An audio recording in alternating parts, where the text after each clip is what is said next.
go to our scripture.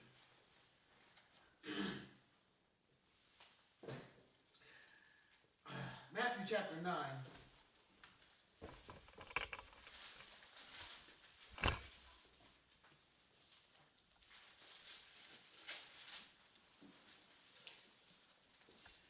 And we read verses 14 through 17.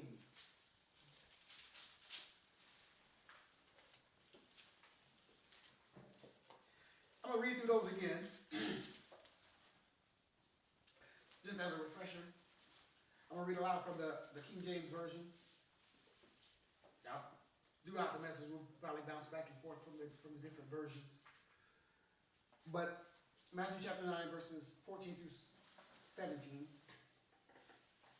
It says, Then came to him the disciples of John, saying, Why do we and the Pharisees fast oft, but thy disciples fast not? And Jesus said unto them, Can the children of the bride chamber mourn as long as the bridegroom is with them? But the days will come when the bridegroom shall be taken from them, and then they will fast. No man putteth a piece of new cloth on an old garment, for that which is put in to fill it up taketh from the garment, and the rent is made worse. Neither do men put new wine into old bottles, else the bottles break, and the wine runneth out, and the bottles perish. But they put new wine into new bottles, and both are preserved. Here we have not the Pharisees this time, but the disciples of John coming to Jesus, asking him a question. And it's a fair question, and they're not trying to trip him up, because these are the disciples of John the Baptist. John the Baptist, the forerunner to Christ, who's out there proclaiming, Behold the Lamb who takes away the sins of the earth. So they come because Jesus is doing something different than what they're doing.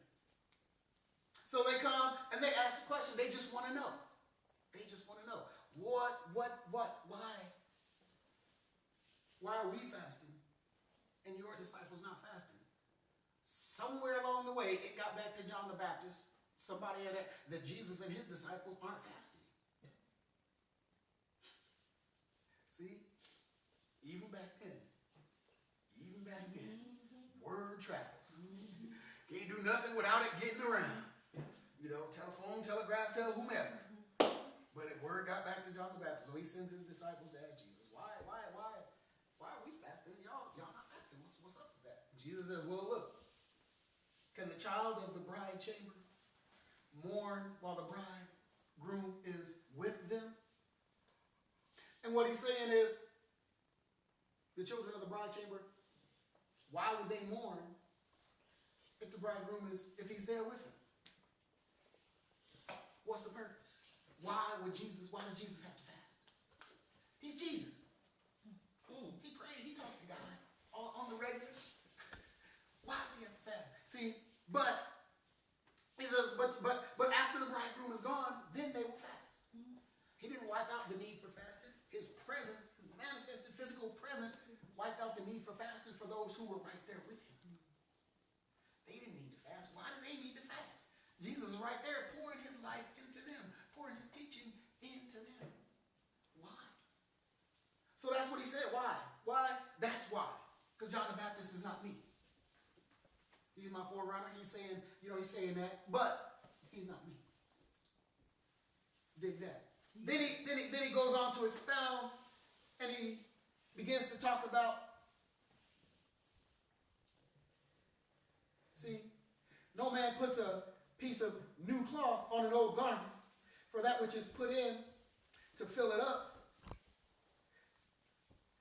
taken from the garment, and the rent is made worse. You can't put new cloth to patch an old garment because it hasn't been shrunk, it hasn't been treated, it's not aged. So when you sew it on there and then you put the garment through what it needs to go through and the patch shrinks, it's going to make everything worse. It's going to make it worse. So you can't put the old on the new. It has to be, you have to find a piece of cloth, same age, a relatively used cloth somehow. And then match, whatever, if you're worried about that kind of stuff. But the big thing is, whatever it is you add to it, you're trying to patch the hole. You try to make it so that as you use it, as you wear it, as you clean it, as you maintain it, as that patch doesn't shrink and make things worse than what it was before. So what's used to fix the hole has to be for that cloth, for that material. If you got a hole in new cloth, then you can use new cloth because it'll age together. So it'll do what it needs to do. If you got a hole in old cloth, you got to use old cloth to fix it. So whatever's used to fix it has to be for that particular material so that it doesn't make things worse. Then he goes on to talk about the wine.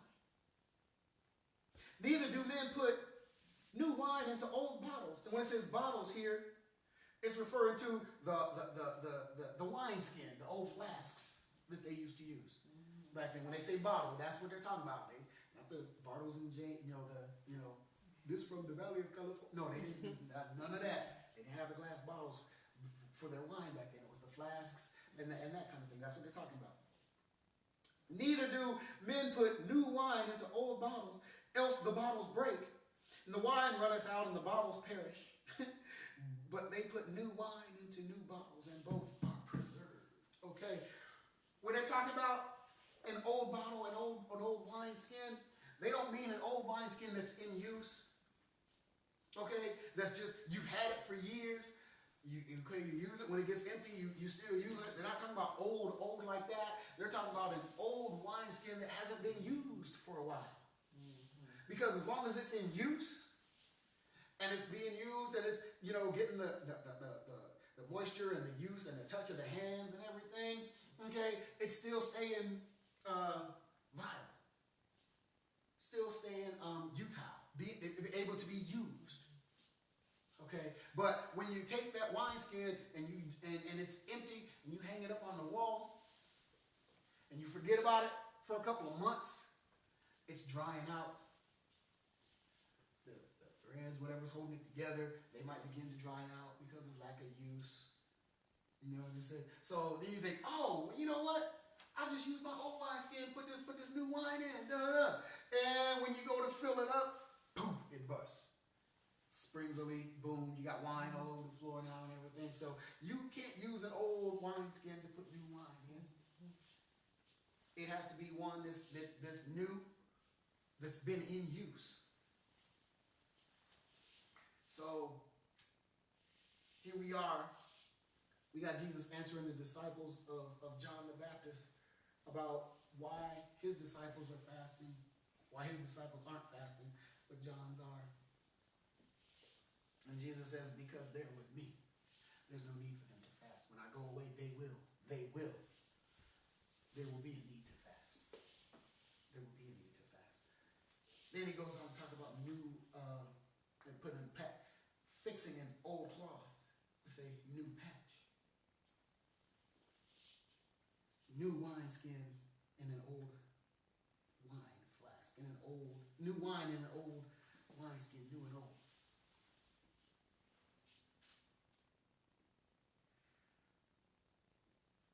When he's saying the patch has to fit. Use an old patch for an old. It's not saying, he's talking about, and I'm just looking for the right words here. He's just saying that the word that God uses to fix us, if we're in new cloth or if we're in old cloth, when God uses the word to fix us, it's tailor-made for us. It's tailor-made for us. If we're a new Christian, a young Christian, and we have a tear,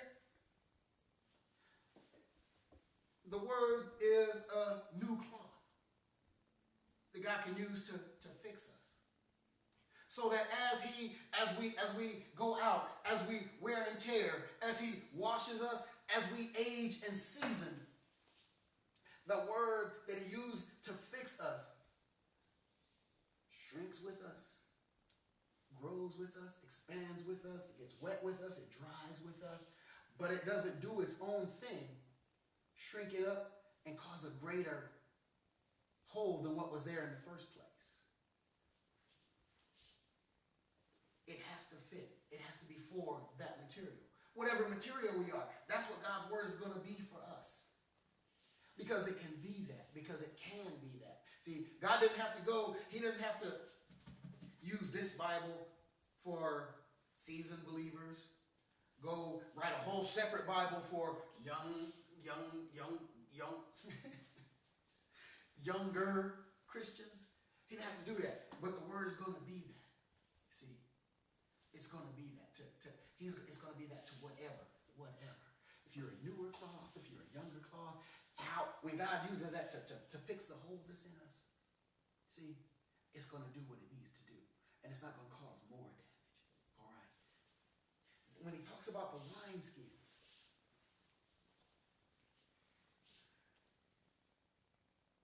let's talk a little bit about the wine. See, back in August we took a San Francisco trip. Part of that trip we went to wine country and learned a lot about wine. More than I ever thought I would know about wine. But you see, the thing about wine is there's a lot of outside factors that determine the quality of the wine. See, California wines weren't respected in the wine world. Good wines had to come from Europe. Paris, Tuscany, Italy, had to come from over there. See, but then one guy he's a European guy, and I can't remember his name, and I wish I could, but he came over here to California, and he found the fertile soil of the wine country over there, and he made a good wine, you see, because the soil has a lot to do with the wine. Because the wine draws flavor from the soil, from the dirt that it grows in. You see, remember we talked about the seed, how the seed gets planted in the dirt? Mm-hmm. But it's in the dirt. It's in soil. How can a seed, the seed is already dead because it's been separated from the fruit, from the plant, and all of that. The seed is dead, so the seed is dead. But what's in that soil, what's in that dirt, activates the life within inside the seed. So that the seed breaks open and that plant begins to press out through the dirt towards the sun. And if you watch the little thing, sometimes it pops out of the seed and it's pointing down, but it turns itself. It works its way out, so it's getting to the dirt, and the nutrients and the moisture in the dirt feed the plant. And as it feeds the plant, it makes especially as a grapevine, as it's coming up, it's absorbing the elements of the soil to determine the flavor of the grape that comes out. That's why you have different sections of even in the different sections of wine country, because the soil's like this over here, this produces this type of wine. Then you go over here, and this type of soil produces this here kind of wine, because the grapes are going to have a different flavor to them. See? So the wine, the process, it has to come up in a certain soil to have a certain flavor. And when it comes up, see, but what we also learned about wine is that wine grapes are different from eating grapes. Grocery store grapes, I'll say. When we pop, in the car, yeah. Those are larger, those are juicier. Some have seeds, some don't. You can taste the flavor in them and everything, and if you're just a connoisseur like that and you got that kind of palate, this is this kind of grape, and this is this kind of grape. Not me, I just busting down grapes, okay? But those are juicy and they're flavorful, see, but wine grapes are smaller. Wine grapes have a more intense flavor to them because they're smaller. They have a more intense flavor to them, and they're smaller because good wine grapes grow best under distress. Under distress. In distressed situations. They intentionally put the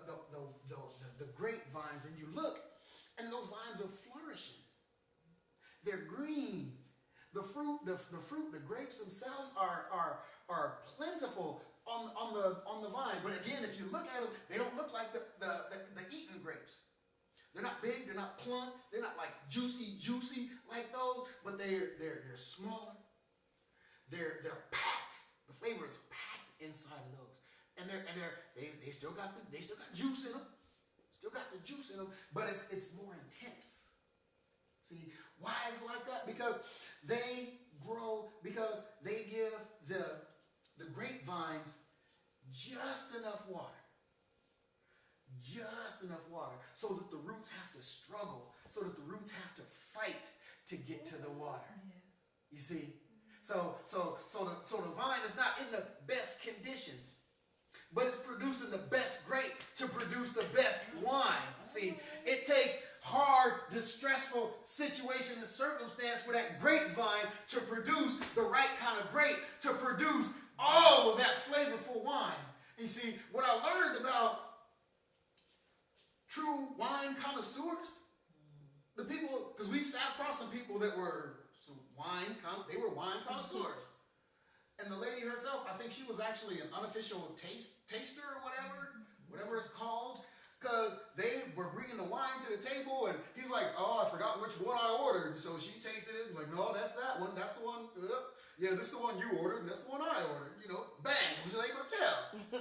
Me, it all looked the same. It was like, that's wine. Y'all ordered wine. Drink the wine, man. What you talking about? But what I learned about wine connoisseurs is they know all of this. True wine connoisseurs, they know about all of this stuff.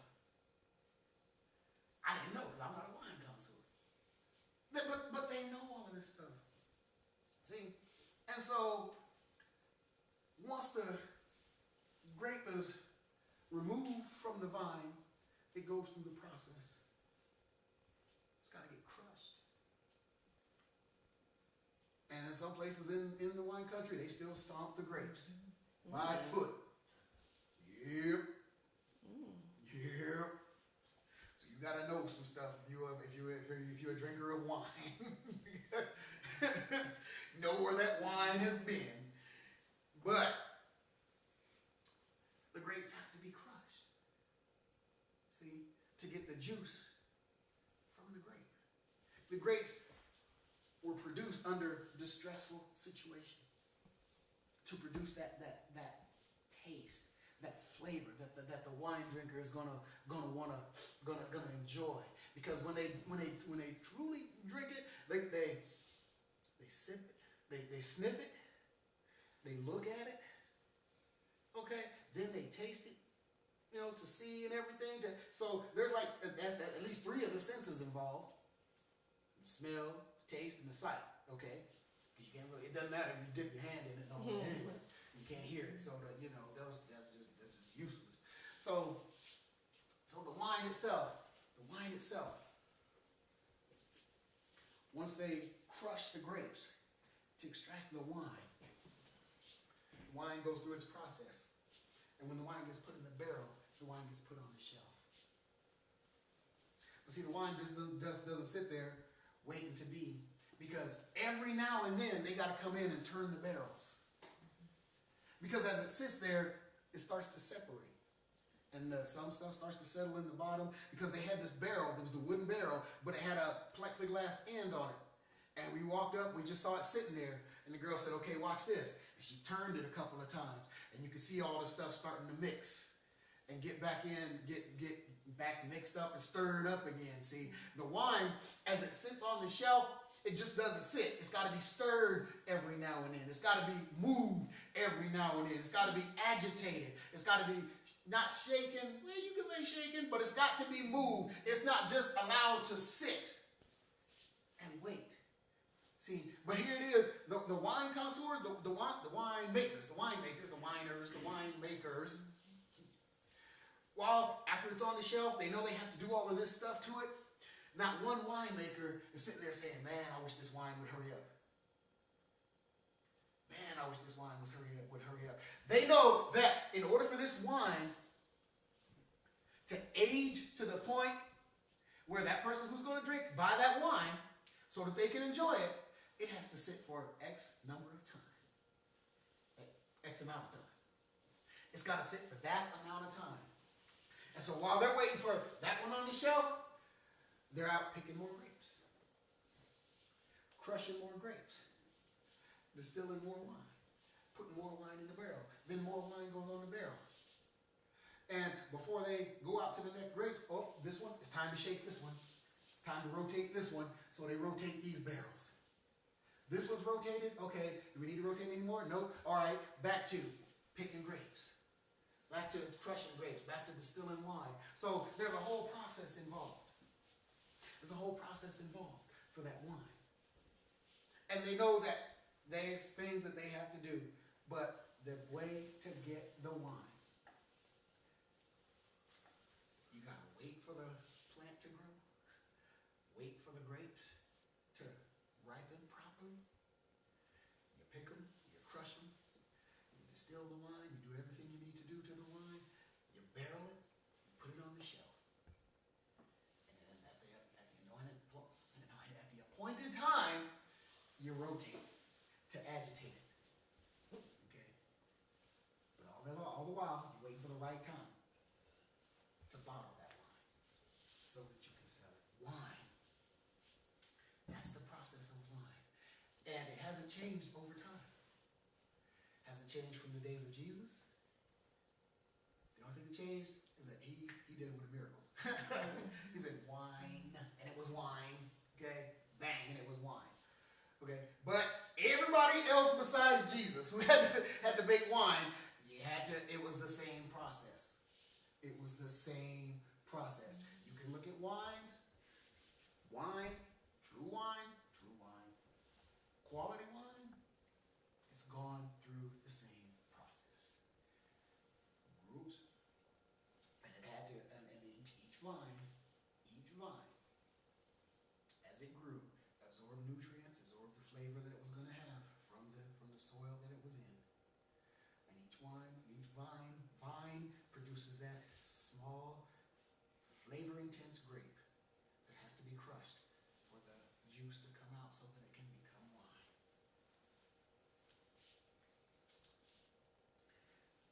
What does wine represent here in the Word, though, when Jesus talks about putting new wine into old wine flasks? The wine that Jesus is talking about is teaching. Teaching, or doctrine, if you will. New wine can't be poured into old wineskins. New teaching can't be poured into old vessels. Into old vessels. And remember what the old vessels are. The ones that haven't been in use. The ones that are dried out. The ones that were forgotten about, if you will. New teaching can't be poured into old wineskins. Remember, new cloth can't be used to patch old material because it's going to shrink and cause more damage. New wine can't be poured into an old bottle because the old bottle is going to break and the wine is going to be spilled. And you don't want the wine to spill.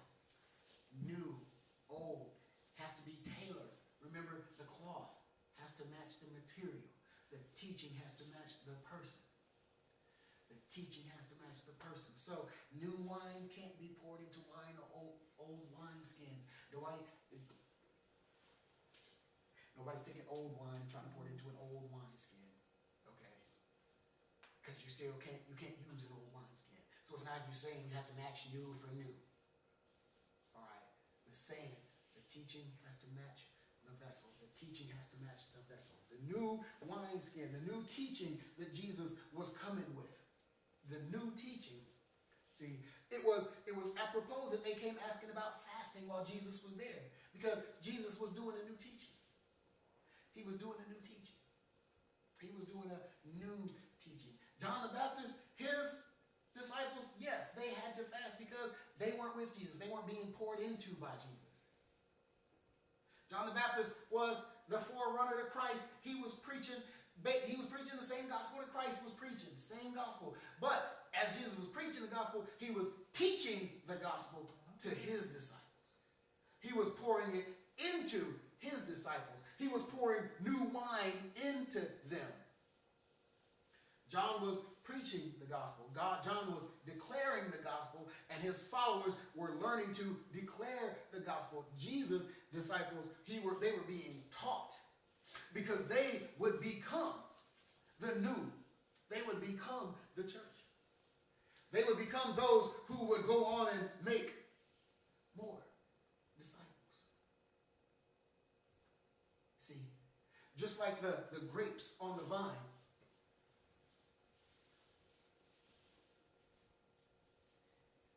part of the process of crushing them to extract the wine, the seeds have to be extracted as well.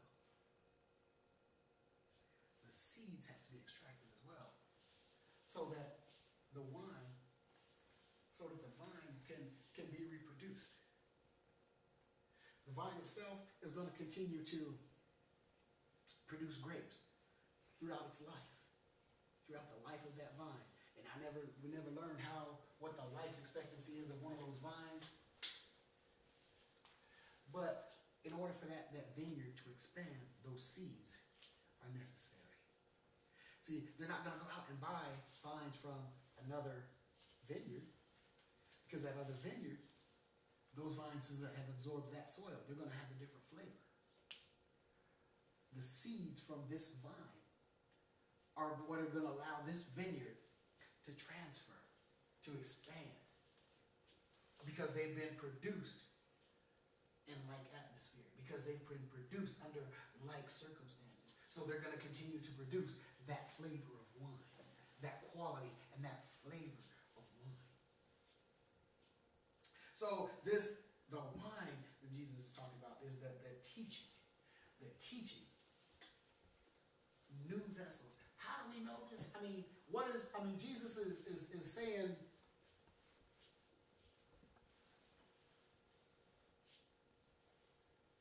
John's disciples still had to fast because they weren't with him. Jesus' disciples were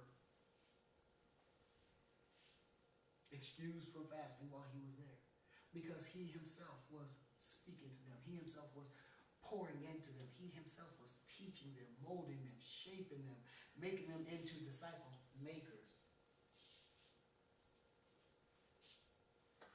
Let's see.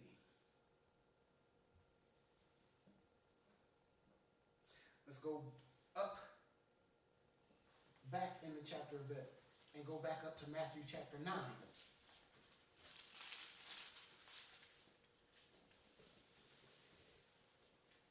Back up to chapter 9. And I'm going to read verses 9 through 13. And as Jesus passed forth from thence, he saw a man named Matthew sitting at the receipt of custom. And he said unto him, Follow me. And he arose and followed him. And it came to pass, as Jesus sat at meat and in the house, behold, many publicans and sinners came and sat down with him and his disciples. And when the Pharisees saw it, they said to his disciples, Why eateth your master with the publicans and sinners? But when Jesus heard that, he said unto them, They that be whole need not a physician, but they that are sick. But ye go and learn what that meaneth. I will have mercy, not sacrifice. For I'm not come to call the righteous, but sinners to repentance. Jesus himself distinguishes between the righteous and sinners. He said, I'm not come for the whole. I'm not come for the healthy, those who are healthy. I'm come for the sick, those who are sick, the sinners. He calls the sick sinners. Those are the ones he came for. See, he separates. He says, not the righteous. I did not come for the righteous. I am not come to call the righteous, but sinners to repentance. He's looking for new wineskins. He's making new wineskins. Making new wineskins to pour his new wine into. I'm not come for the whole. I'm not come for the righteous. These are the old wineskins that he's talking about. They haven't had the wine, the true wine, in them for a very long time. It's the Pharisees now, remember again, and they're on the low trying to get at Jesus yet again because they're speaking to his disciples. They're trying to cause schism among his disciples, putting it in their ear. Why is your master eating with these publicans and sinners? Why? Trying to just put stuff in their ear. And then Jesus heard, see? He heard. Calling them out now. And he flatters them a bit, if you will. They that are whole need not a physician. See, you all know the word. You're supposed to know the word. So you don't need me. You can't handle the truth, basically. You're telling them. You don't need me. If Jesus tries to pour the truth into these, see, they're old material. They're old material. The new teaching that Jesus was bringing, see, the gospel of truth, the gospel of love, when they were centered on the law, Jesus takes the truth and tries to fix the law. The two go hand in hand. One is the fulfillment of the other. The law, the truth of the gospel is the fulfillment of the law. They go together. They're one. See, but as the Pharisees donned the law, if you take the truth and try to fix them, because as they wore the law, it was tattered. It was torn. There were holes in it. See, and you don't take the truth to fix it. It came to fulfill it, to fill in the holes. But in order for it to fulfill the holes that were in the law, they would have had to take in the teaching. They would have had to drink the wine. That's why it's referred to as the wine. They would have had to partake of the wine. They weren't willing to partake of the wine. So the truth would have had to been used to patch. See? But as the garment was worn and the garment of the law was used, it had to be washed and everything, the patch of the truth, as it tries to conform, is causing more damage. It's causing more damage. It's pulling apart. See? Whereas the new cloth, the sick, the unchurched, that Jesus was now pouring the gospel into, Matthew, a tax collector, a publican, Jesus walked by. Hey, come on here. And was gone. And Matthew got up and followed him. And it says, as he sat at meat in the house, that was Matthew's house. That was Matthew's house. And who came in to dine with Jesus and his disciples? Sinners and publicans. Why? You didn't have, during that time, Pharisees gathered all the time to have dinners. You didn't have sinners and publicans trying to push their way in, getting in a seat with them. No, Jesus came. He took one of theirs.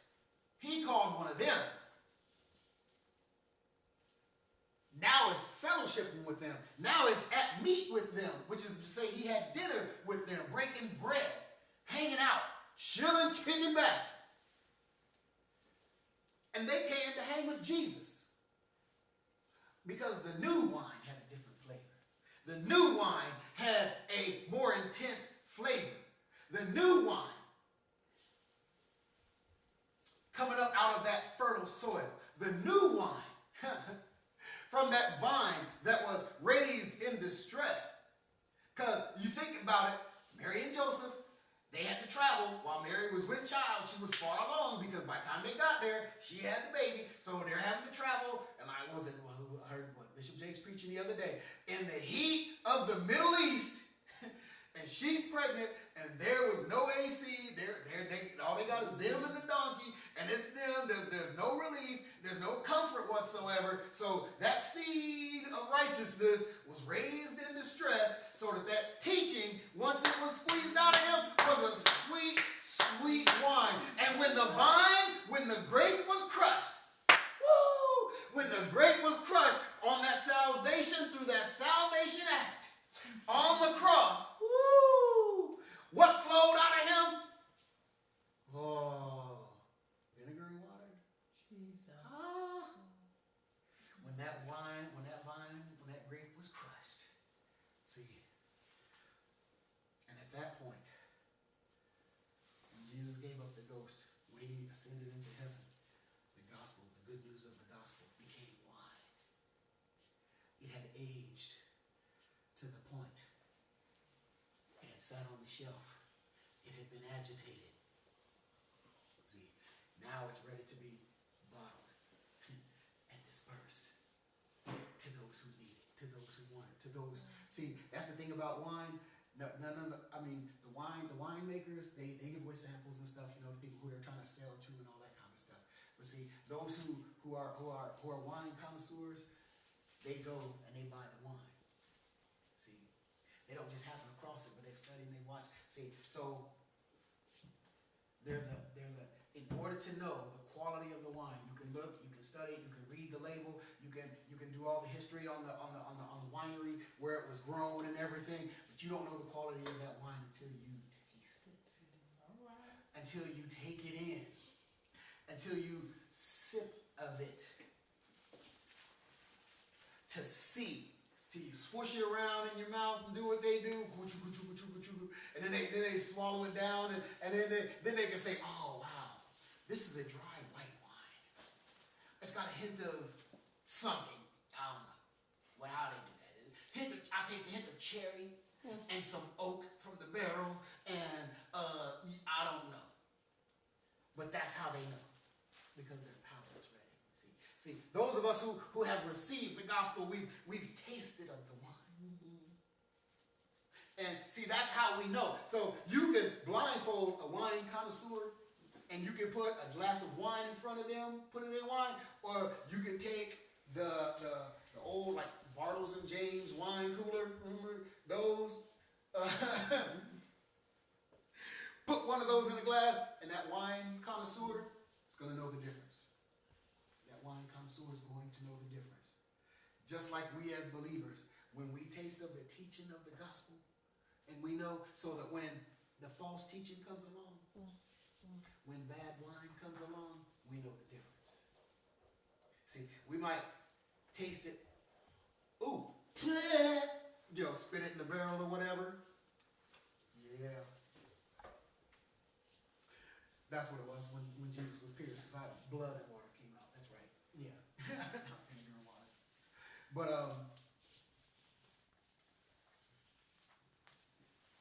they know. They know what they're tasting.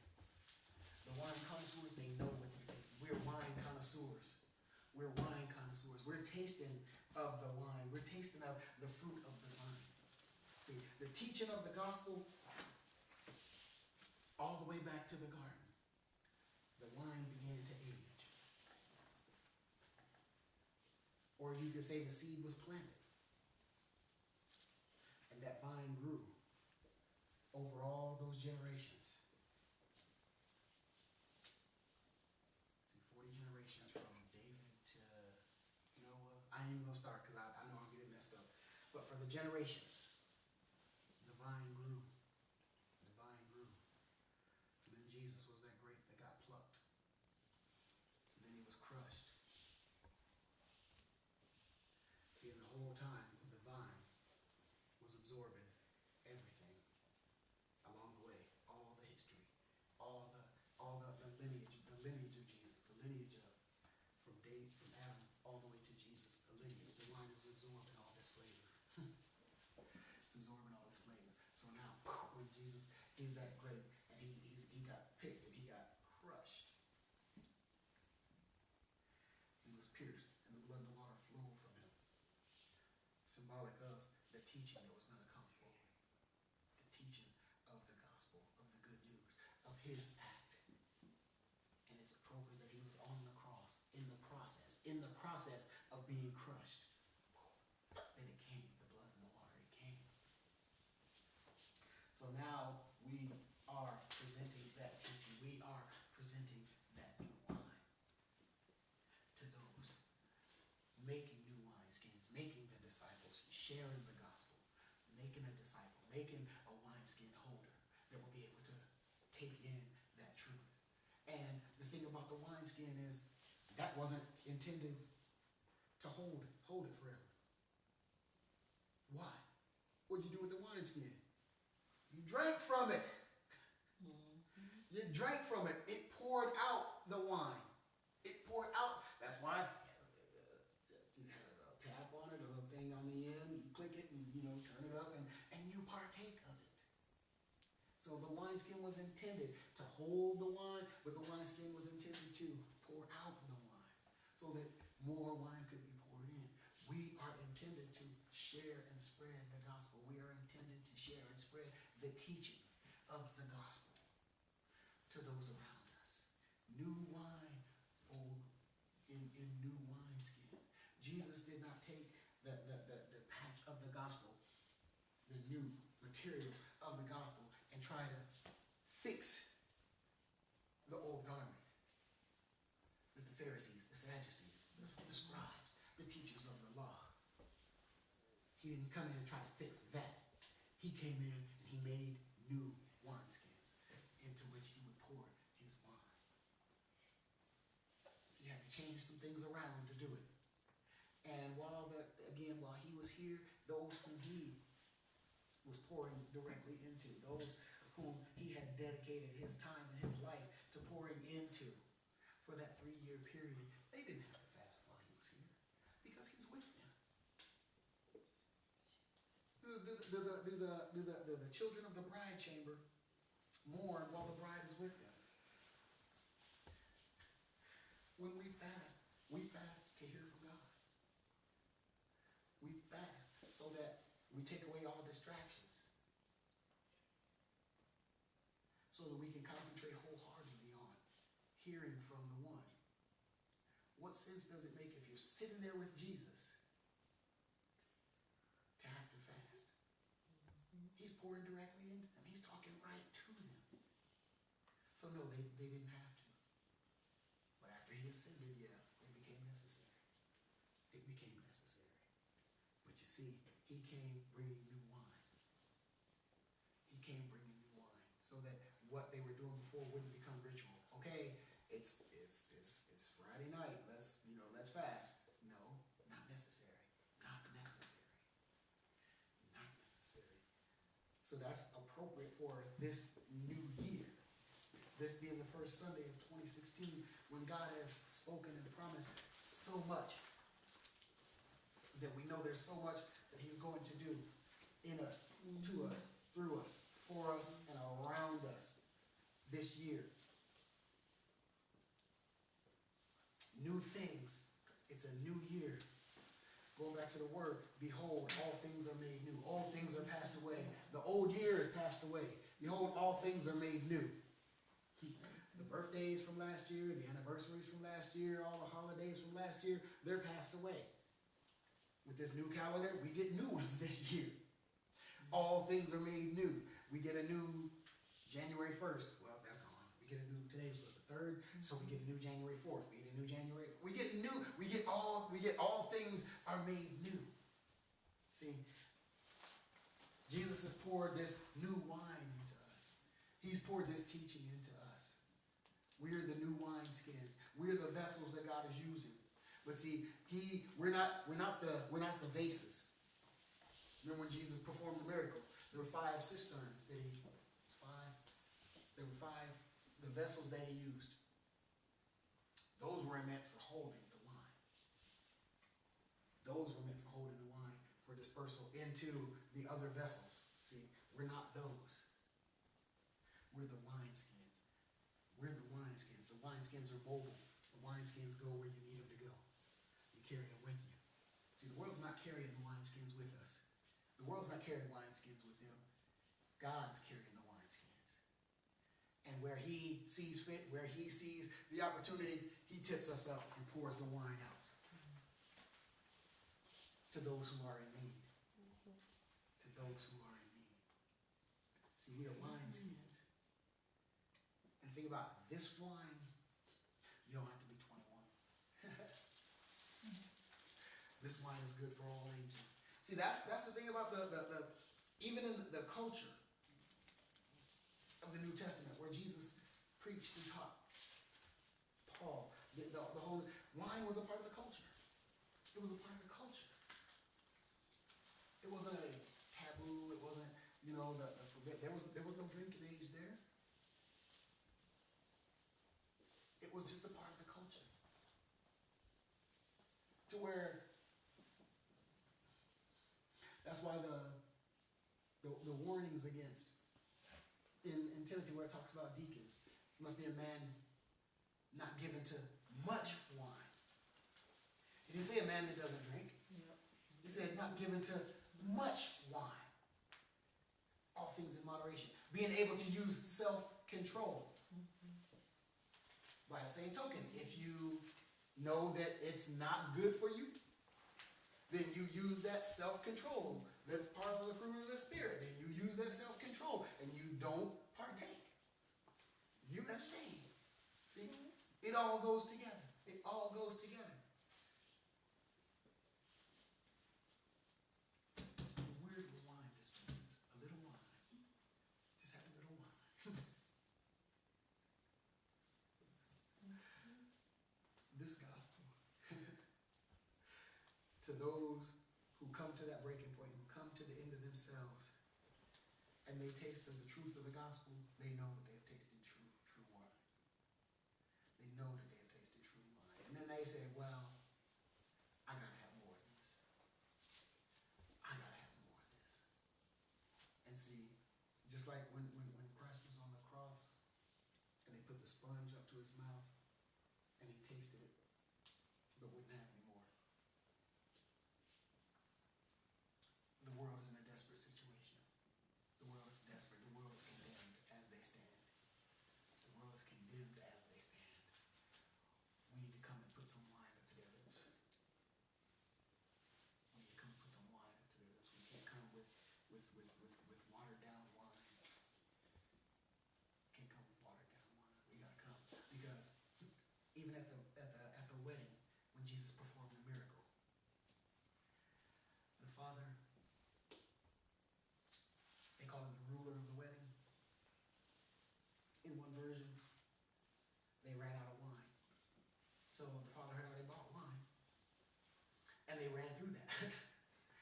Mary comes to Jesus like, they're out of wine. He says, woman, it's not my time. Jesus says, goes to the gentleman, to the servants, and says, look, whatever he says do, you do it. And, put him on blast. So Jesus says, bring me the water vessels. And he changes the water into wine. Changes the water into wine. And when the party guests drank that, they were in awe. Because that was better than what was put out the first time. It was better than what was put out the first time. And the significance of that is because usually at weddings, people put the good stuff out first. Mm-hmm. And after everybody's already partaken, as back then, as a part of the culture, and after everybody's partaken, then you bring out the bad stuff. See? But because Jesus was a part of this, they had already gone through the good stuff and probably already the bad stuff. Or maybe, this guy had the money to where they never put out any bad stuff. But they ran out, period. So that what Jesus put out there was better than what they had before. And they came and said, wow, kudos to you for putting out what's better than before. See, wine is the teaching. The world is partaking of the wine of the world, the teaching of the world, the doctrine of the world, the doctrine of self, the doctrine of money, the doctrine of job, the doctrine of self-preservation. The doctrine of the world is drinking of that wine right now. See? And they're partaking of that. And they're getting drunk on that. We need to come along with the true wine. See? Because they're at the wedding right now. And they're drinking of that other wine. But we need to come along with the true wine. And offer them that. And they were like, hey, this is better than the first stuff. I need some of this. But they need to see it. They need to see it in our lives. And they need to hear it from us. Walking it and talking it. Again, I say the walk without the talk is a mystery, and the talk without the walk is hypocrisy. We want to put the walk and the talk together. That's ministry. That's ministry. That's doing what Jesus. That's doing it the way Jesus wanted us to do it. That's the way Jesus doing it the way Jesus commanded us to do it. In the Great Commission, He wants us to share that new wine. Take of the wine. Amen. Amen. Give God some praise.